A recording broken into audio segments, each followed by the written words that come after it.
Capítulo 15.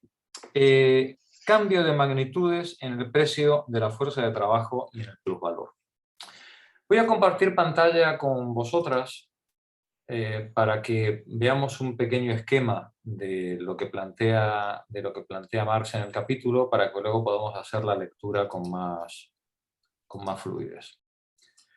Capítulo 15, cambio de las magnitudes en el precio de la fuerza de trabajo, lo que llamamos salario, y en el plusvalor, lo que los capitalistas llaman ganancia.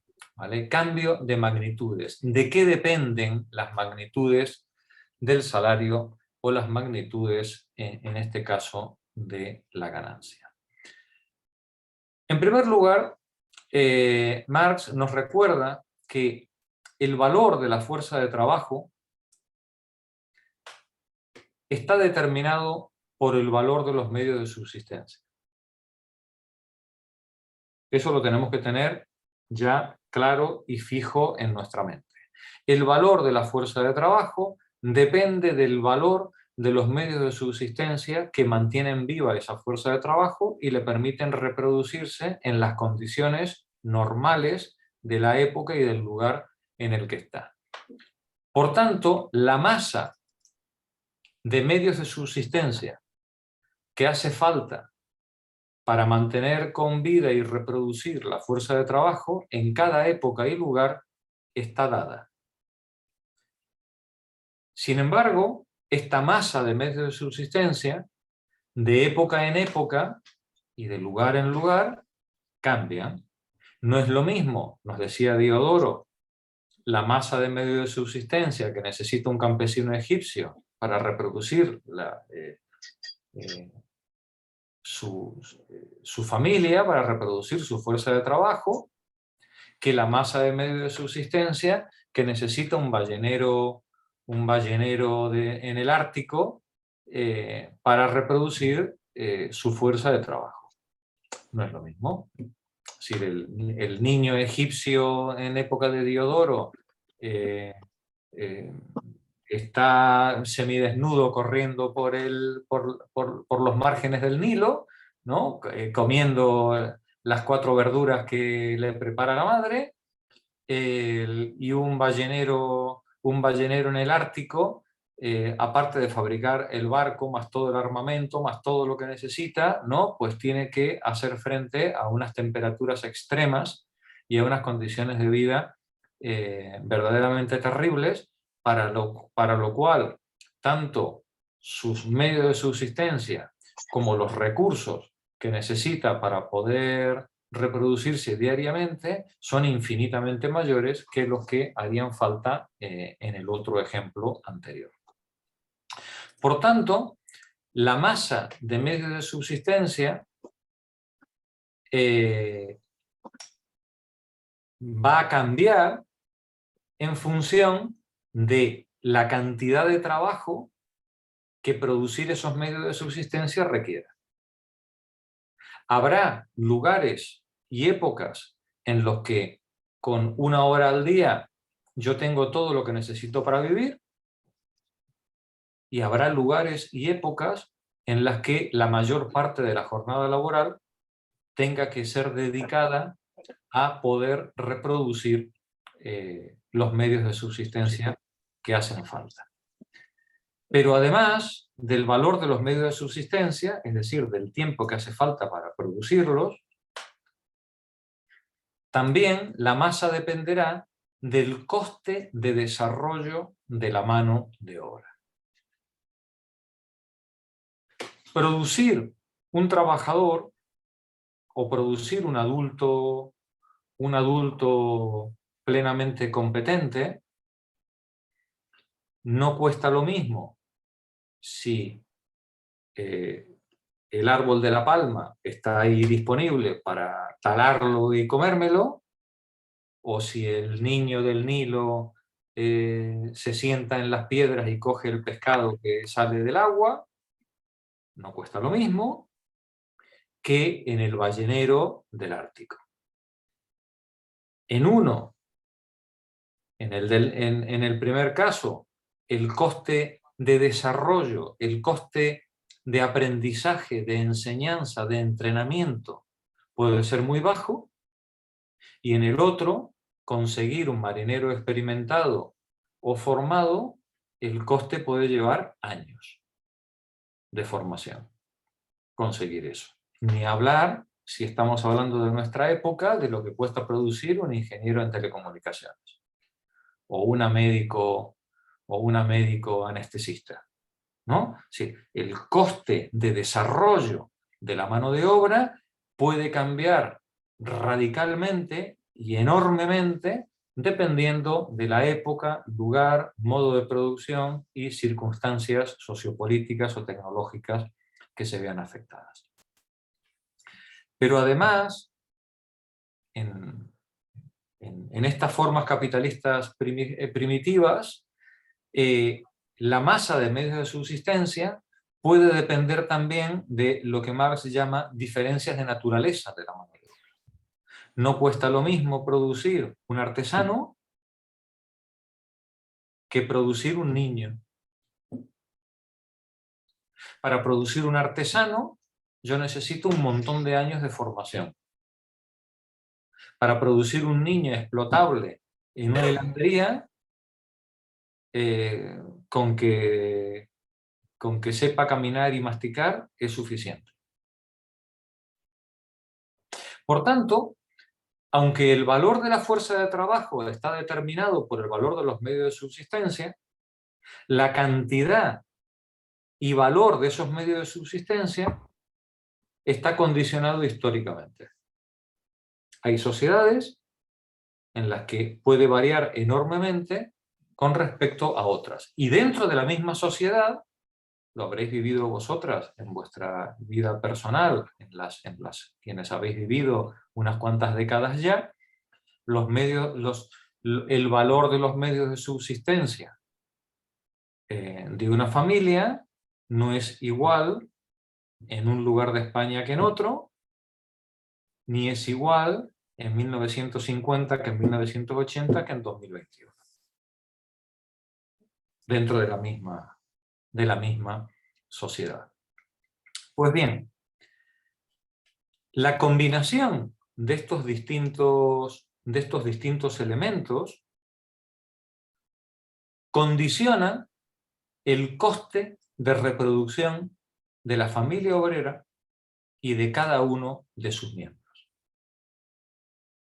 El coste de reproducción de un trabajador y por tanto de la unidad familiar en la que ese trabajador nace y se tiene que desarrollar y formarse para poder ser un sujeto explotable en algún momento de su vida, depende del valor de los medios de subsistencia, depende del coste de desarrollo de la mano de obra y depende de la naturaleza del sujeto del que estamos hablando. Ahora bien, dando por supuestos dos cuestiones que venimos dando por supuestas desde el inicio, y es que las mercancías se venden a su valor y que la fuerza de trabajo nunca se va a vender por debajo de su valor, la magnitud de los salarios y la magnitud del plusvalor van a depender de tres circunstancias. ¿Vale? Repito, suponiendo que el valor de la fuerza de trabajo está dado para cada época y lugar, y dando por supuesto que las mercancías se venden a su valor y que la fuerza de trabajo no baja por debajo de su valor, la magnitud de los salarios y la magnitud del plusvalor que se pueda arrancar a los salarios, a los trabajadores, depende de tres circunstancias. La duración de la jornada laboral. Esto es un tema, la duración de la jornada laboral es una cuestión meramente horaria, ¿vale? No es lo mismo una jornada de 6 horas que una de 12 o una de 18. La intensidad de la jornada laboral y la fuerza productiva del trabajo. La tecnología, la maquinaria, la organización que yo pongo en marcha para conseguir aumentar la masa de producto por unidad de tiempo. ¿Vale? Bien. Como comprenderéis, tal como ha planteado el autor el problema, las variables que hay son muchas. Son muchas. Duración de la jornada laboral, intensidad, tecnología, coste de la mano de obra, valor de los medios de subsistencia, diferencias naturales, variaciones de productividad. Son muchos los elementos que están en juego.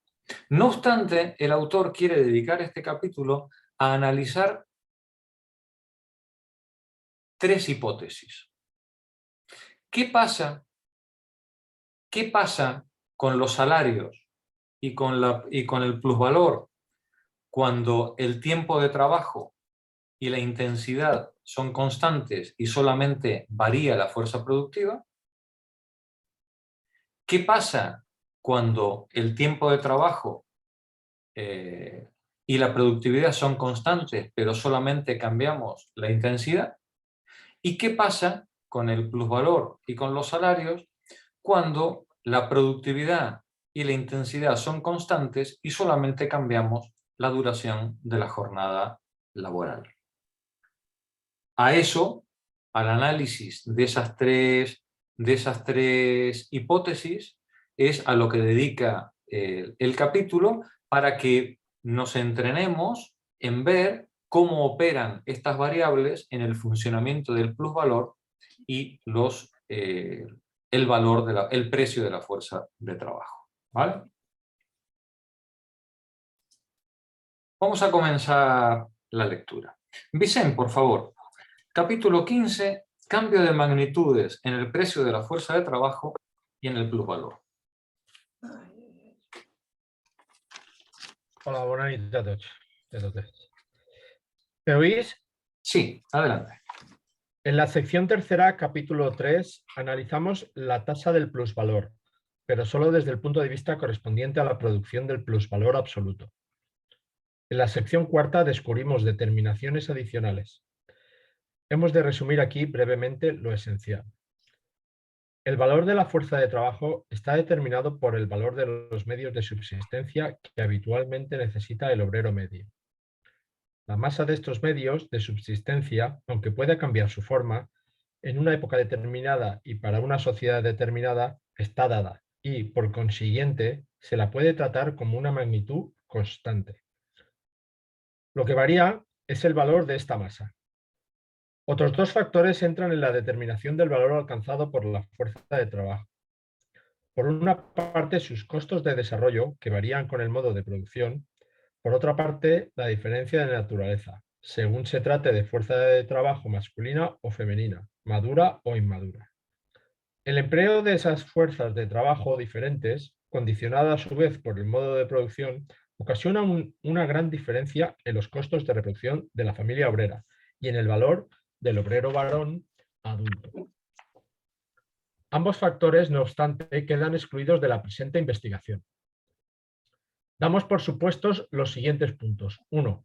Que las mercancías se venden a su valor. 2. Que el precio de la fuerza de trabajo, aunque ocasionalmente suba por encima de su valor, nunca desciende por debajo del mismo. Una vez supuesto lo que antecede, vimos que las magnitudes relativas del plusvalor y del precio de la fuerza de trabajo están condicionadas por tres circunstancias. 1. La duración de la jornada laboral o la magnitud del trabajo en cuanto a su extensión.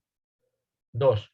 La intensidad normal del trabajo o su magnitud en cuanto a la intensidad, de manera que determinada cantidad de trabajo se gasta en un tiempo determinado. 3. Y finalmente, la fuerza productiva del trabajo, con arreglo a la cual, y según el grado de desarrollo alcanzado por las condiciones de producción, la misma cantidad de trabajo suministra en el mismo tiempo una cantidad mayor o menor de producto.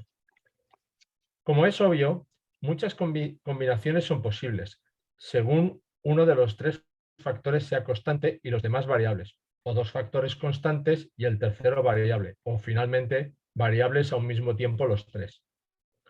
El número de estas combinaciones puede aumentar más aún debido a que, en caso de variación simultánea de los diversos factores, la magnitud y sentido de dicha variación pueden ser diferentes. En lo que sigue, nos limitamos a presentar las combinaciones principales. Gracias, Vicente. Monse. Vamos a ver la primera hipótesis. Magnitud de la jornada laboral e intensidad del trabajo constantes y solamente variable la fuerza productiva del trabajo. Adelante.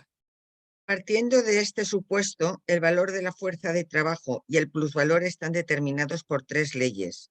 Primera, la jornada de trabajo de magnitud dada se representa siempre en el mismo producto de valor, por más que varíe la productividad del trabajo, y con ella la masa de productos y por tanto el precio de la mercancía singular. Vale, sí. La masa de producto que se obtiene al final de la jornada laboral mantiene su valor aún cuando se haya aumentado la productividad. Lo que ocurre es que disminuye el valor unitario de cada uno de los productos. ¿Por qué? Porque lo único que añade valor a la mercancía es la fuerza de trabajo. Por tanto, si yo ahora la misma fuerza de trabajo produce el doble de mercancía que antes, en cada uno de los productos está representada la mitad de trabajo humano que antes estaba representado en el producto anterior con el anterior sistema productivo. Continúa. El producto de valor de una jornada laboral de 12 horas es de 6 chelines. Por ejemplo, aunque la masa de los valores de uso producidos varíe con la fuerza productiva del trabajo y por tanto el valor de 6 chelines se distribuya entre un número mayor o menor de mercancías. Segunda, el valor de la fuerza de trabajo y el plusvalor varían en sentido opuesto. Una variación en la fuerza productiva del trabajo, su aumento o mengua opera en sentido inverso sobre el valor de la fuerza de trabajo y en sentido directo sobre el plusvalor. Vale. Es decir, segunda ley, si yo modifico la productividad del trabajo, el valor de la fuerza de trabajo con respecto al plusvalor operan en sentido diferente. A mayor productividad, menor parte del valor de la fuerza productiva de la fuerza de trabajo dentro del sistema productivo. A mayor productividad, mayor plusvalor en relación al valor de la fuerza de trabajo. Continúa. El producto de valor de la jornada laboral de 12 horas es una magnitud constante, por ejemplo, 6 chelines. Esta magnitud constante es igual a la suma del plusvalor más el valor de la fuerza de trabajo que el obrero suple por un equivalente. Es evidente que de las dos partes de una magnitud constante, ninguna puede aumentar sin que la otra disminuya. El valor de la fuerza de trabajo no puede subir de 3 a 4 chelines sin que el plusvalor disminuya de 3 a 2 chelines. Y el plusvalor no puede aumentar de 3 a 4 chelines sin que el valor de la fuerza de trabajo caiga de 3 a 2 chelines. Bajo estas circunstancias, pues, no es posible cambio alguno en la magnitud absoluta, tanto del valor de la fuerza de trabajo como del plusvalor, sin que varíen simultáneamente las magnitudes relativas o proporcionales. Es imposible que ambos mengüen o aumenten simultáneamente. Es decir, según esta segunda ley, para que yo pueda aumentar el plusvalor, ello solo lo puedo hacer a expensas del valor de la fuerza de trabajo. ¿Vale? Son dos magnitudes que dependen recíprocamente una de la otra. Continúa. El valor de la fuerza de trabajo, además, no puede caer y, por tanto, el plusvalor no puede aumentar sin que aumente la fuerza productiva del trabajo. Por ejemplo, en el caso de más arriba, el valor de la fuerza de trabajo no puede disminuir de 3 a 2 chelines sin que la fuerza productiva acrecentada del trabajo permita producir en 4 horas la misma masa de medios de subsistencia que antes requería 6 horas para su producción. A la inversa, el valor de la fuerza de trabajo no puede aumentar de 3 a 4 chelines sin que la fuerza productiva del trabajo disminuya y que por tanto se requieran 8 horas para producir la misma masa de los medios de subsistencia que antes se producía en 6 horas. La misma orientación en el cambio de la fuerza productiva del trabajo, su aumento, reduce el valor de la fuerza de trabajo y aumenta el plusvalor. ¿Vale? Es decir, para que yo pueda aumentar el plusvalor, necesito disminuir el valor de la fuerza de trabajo y a la inversa exactamente lo mismo. Son dos magnitudes mutuamente dependientes, ¿vale? No os preocupéis, yo sé que ahora todo esto os parece un galimatías, ¿vale? No os preocupéis, no padezcáis. La semana que viene retomamos otra vez, haremos resumen y haremos esquema para que podáis reflexionar otra vez con mayor firmeza sobre ello. Continúa, Monse. Al formular esta ley... Ricardo pasó por alto una circunstancia. Aunque el cambio en la magnitud del plusvalor o del plustrabajo ocasiona un cambio inverso en la magnitud del valor alcanzado por la fuerza de trabajo o por el trabajo necesario, de esto no se infiere ni mucho menos que varíen en la misma proporción. Aumentan y disminuyen en la misma magnitud, pero la proporción en que cada parte del producto de valor o de la jornada laboral aumenta o disminuye depende de la división que se había verificado originariamente antes del cambio en la fuerza productiva del trabajo. Si el valor de la fuerza de trabajo era de 4 chelines o el tiempo de trabajo necesario de 8 horas, siendo el plusvalor de 2 chelines, el plustrabajo de 4 horas y a consecuencia de un incremento en la fuerza productiva del trabajo, el valor de la fuerza de trabajo bajará a 3 chelines o el trabajo necesario a 6 horas. El plusvalor aumentaría a 3 chelines o el plustrabajo a 6 horas. Es la misma magnitud de 2 horas o de un chelín la que se añade allí y se quita aquí. Pero el cambio proporcional de magnitudes no es el mismo de ambos lados. Mientras que el valor de la fuerza de trabajo se redujo a 4 chelines, de 4 chelines a 3, o sea, en un cuarto o de un 25%, el plusvalor aumentó de 2 chelines a 3, por tanto, en medio o en 0,50%. Se sigue de esto, por consiguiente, que el incremento o disminución proporcionales del plusvalor, a consecuencia de un cambio dado en la fuerza productiva del trabajo, serán tanto mayores o tanto menores cuanto menor o mayor fuesen originariamente la parte de la jornada laboral que se representaba en plusvalor. Tercera ley, Monse. El aumento o la disminución del plusvalor es siempre la consecuencia y nunca la causa de la disminución o aumento correspondientes operados en el valor de la fuerza de trabajo. El aumento o disminución de plusvalor es la consecuencia de la disminución del valor operado en la fuerza de trabajo. Si el tiempo de trabajo está dado y la intensidad del trabajo están dadas, yo solo puedo aumentar el plusvalor a expensas de reducir el valor de la fuerza de trabajo. Ahora, hemos dicho previamente, la fuerza de trabajo no puede caer por debajo de su valor. Continúa, Monse.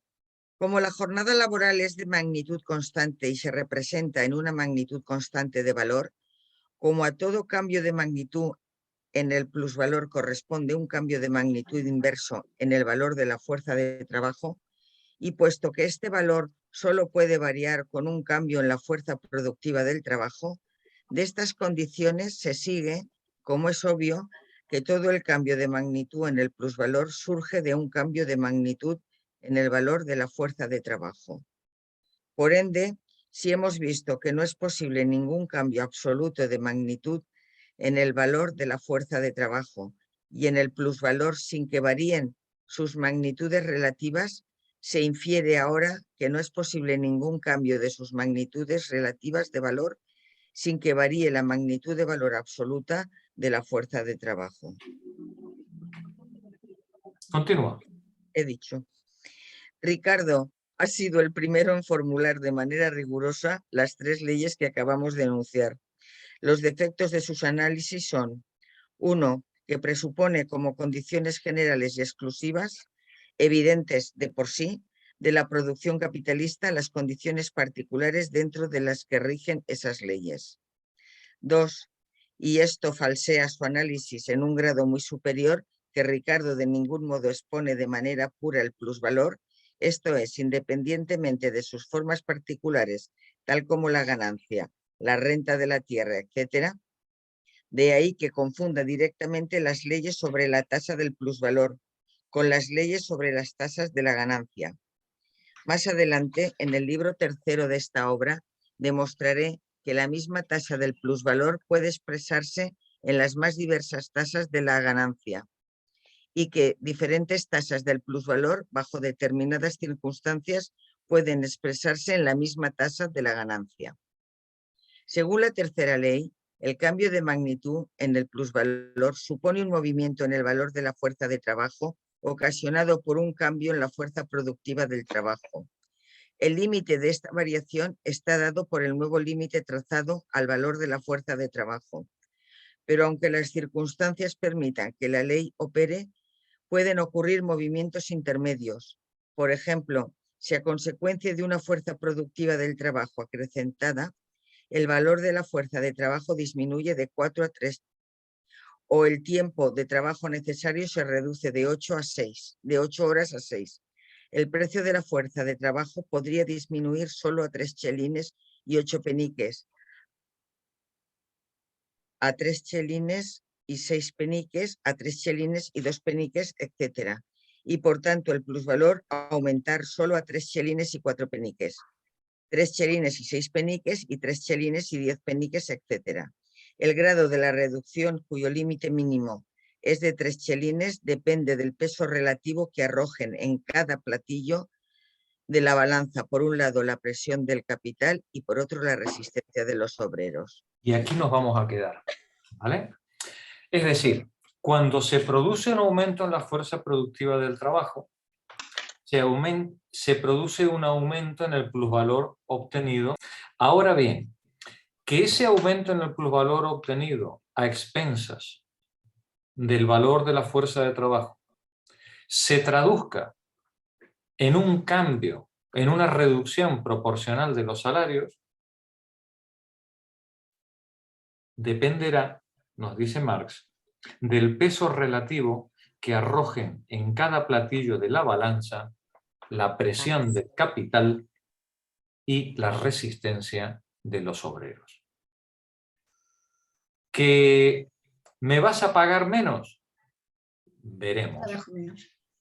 Veremos, ¿no? Pues Este eso capítulo... Bien.